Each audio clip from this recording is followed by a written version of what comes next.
Aujourd'hui on part à la découverte de Porto et c'est une ville que j'ai vraiment beaucoup appréciée.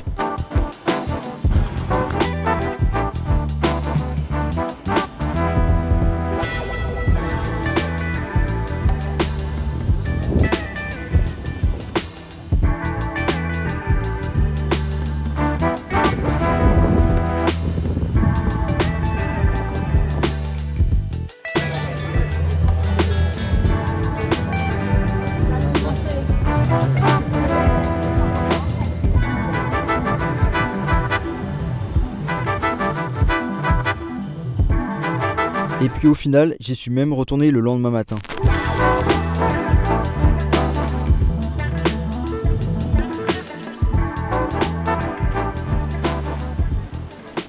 Je pense que j'ai bien profité de Porto. Maintenant il est temps de reprendre la route, faire cap encore plus vers le sud du Portugal. Je me remplis en eau et on y va.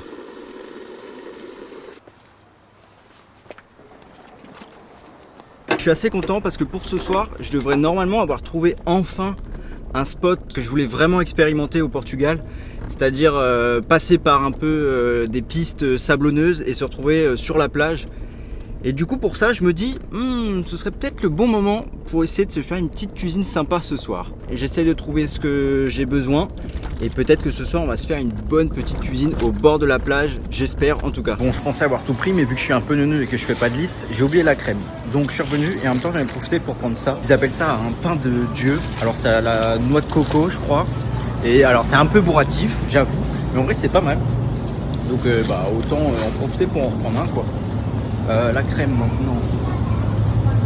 C'est bon, cette fois on a tout, même un petit peu plus que prévu. Alors, nous sommes arrivés sur la piste. Première fois pour moi et pour Émile dans le sable. Donc on va voir comment ça se passe. Pour l'instant, 4 roues motrices, ça c'est obligé. Boîte courte, pour le moment pas encore. Les pneus, j'y ai pas touché. Pas dégonflé, on verra s'il faut, si ça craint, si c'est vraiment beaucoup plus sablonneux, je dégonflerai. Pour l'instant ça reste, voilà, c'est un peu de sable mais quand même avec de l'herbe. Puis j'espère ne pas me planter, en tout cas je vais faire attention pour ne pas me planter parce que je n'ai pas de plaque de désensablage. Je n'ai que à la limite les tapis de sol quoi de Émile, mais je n'ai pas de plaque, donc on va faire attention. Me voilà arrivé. Bon bah écoute, je pensais que ça allait être plus long comme piste pour venir jusqu'ici. En fait en 5 minutes c'était fait, c'était tranquille, très simple.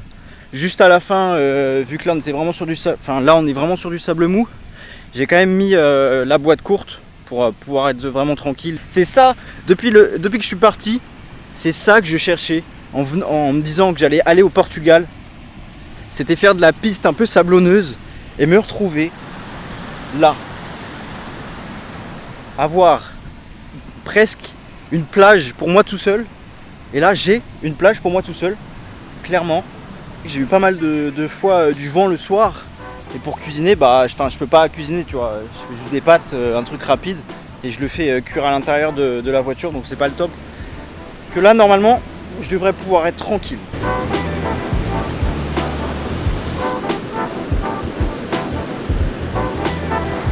Tout à l'heure pour la route j'avais mis la douche sur le toit. Alors en soi sur le toit je pense que c'est bien parce que ça prend le soleil donc ça chauffe un peu.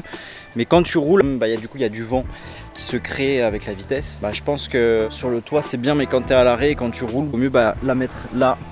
Là je pense que c'est le meilleur. Derrière le pare-brise pour que ça chauffe un max. Donc j'espère que ce soir j'aurai vraiment une douche tiède, chaude. Parce que la dernière fois que je l'ai mise sur le toit, au final elle était un peu fraîche, c'était pas le top du top. Donc j'espère que je vais avoir une douche bien chaude ce soir. Avant de se boire une bonne bière et se faire à manger, on va se doucher. Et du coup on va regarder là un petit peu comment c'est là-dedans. Franchement j'espère que c'est au moins tiède. Ouais. C'est vite fait tiède quoi. Mais bon, pas le choix. Je suis pas super chaud à faire ça directement dans le sable parce qu'en fait ça va être une galère, je vais m'en mettre partout. Donc j'ai trouvé cette magnifique planche.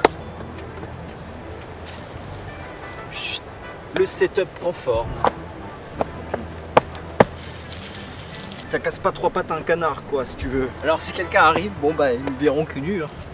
Puis toi aussi petit coquin, je vais t'éteindre, pourvu que tu me vois cul nu.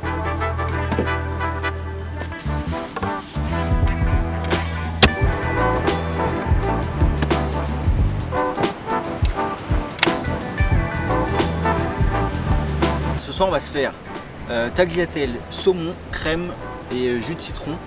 Franchement je pense que là ça va être le top. Je vais me régaler. Là franchement il n'y a pas de vent. Si ça se tient comme ça, je vais cuisiner, ça va être d'enfer. Ah là ça va être vraiment le top du top. Écoute, moi je vais mettre un petit peu de musique. Et puis je vais chiller 2 minutes. Puis après on va se faire à manger quoi.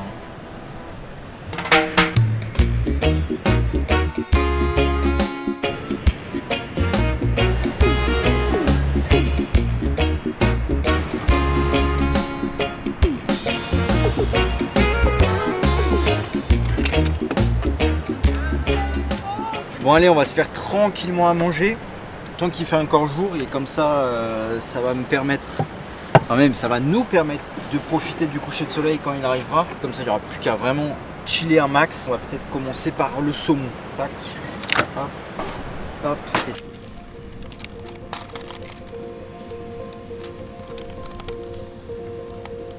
Alors je voulais trouver du poivre à Lidl, mais j'en ai pas trouvé. J'ai trouvé quelque chose, garam masala. Je sais que masala c'est plus quelque chose d'indien. Ça sent super bon. Je sais pas si c'est tellement piquant, mais franchement, hein, je te souhaite de vivre cette sensation. C'est un bonheur, mais pur. Du Bob Marley dans les oreilles, du jazz ou du Bob Marley qui peut aller avec ce moment, tu vois. Franchement, c'est un kiff. Je te souhaite d'essayer. Tu mets du Bob Marley face à la mer, les pieds dans le sable, en train de faire de la cuisine en van. Tu vas comprendre. Le soleil se couche tranquillement et ça commence à se ressentir à niveau température. Oh là là là là là là, le sunset. Comme ça, hein. Tout droit. J'ai même pas à bouger. Et puis je vais me régaler. Là ça va être costaud là. Là on va se régaler.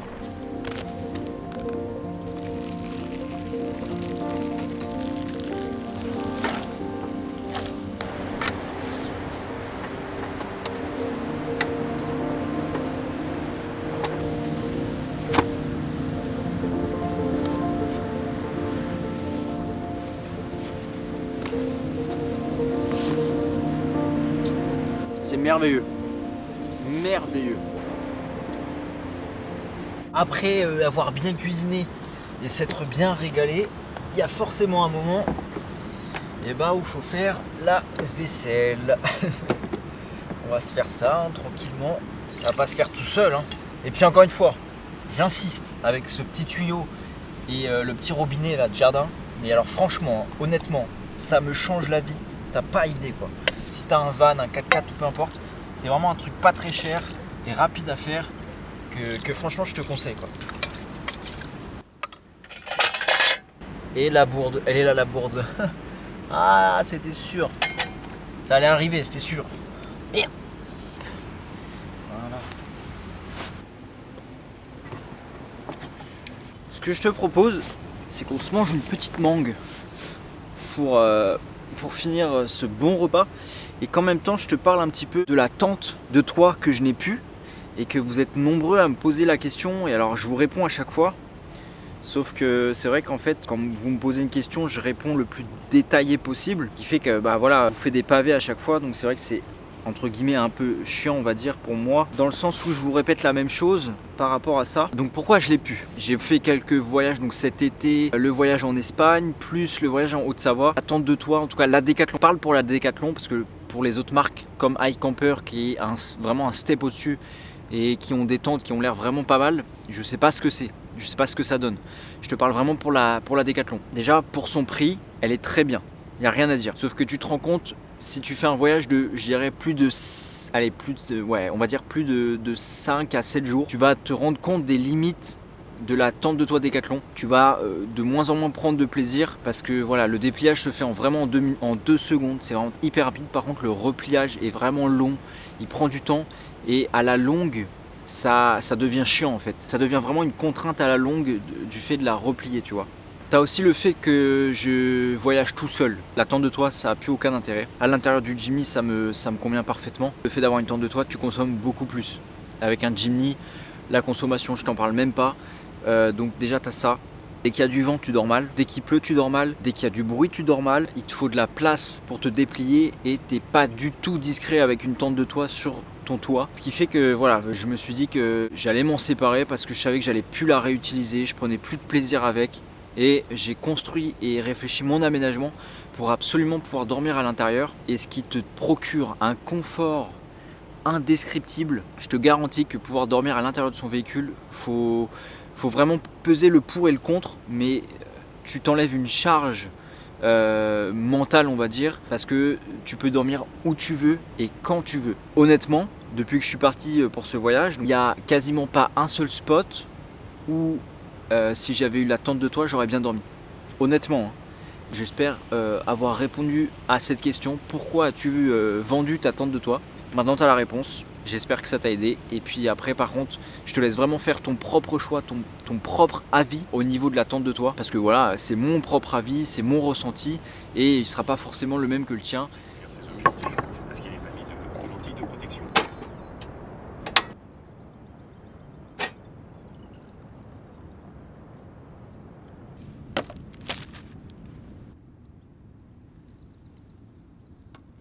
Avant de continuer à explorer un petit peu tout autour de moi et s'amuser un peu dans les pistes, il faut que je fasse une petite mission. Première fois que je vais faire ça en voyage, c'est aller à la laverie.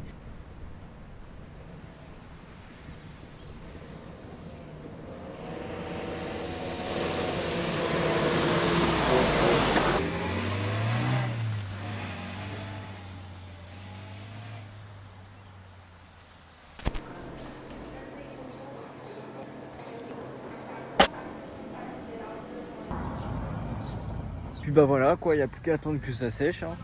Moi en attendant, je vais continuer le montage. Puis voilà, il n'y a qu'à attendre maintenant. J'ai fait un petit peu de piste, histoire de voir ce que ça donnait dans le sable.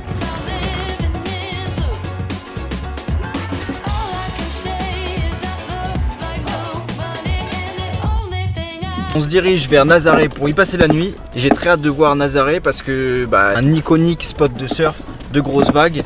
Donc j'y suis jamais allé et j'ai très hâte de voir ça de mes propres yeux. Mais avant, je vais essayer d'aller à un petit car wash pour Émile parce que là, entre le sable et un peu de boue des derniers jours, il est vraiment dégueu et ça me plaît pas trop. Alors on va essayer de lui mettre un petit coup de propre avant d'aller à Nazaré. Allez, ça c'est bon, on peut repartir.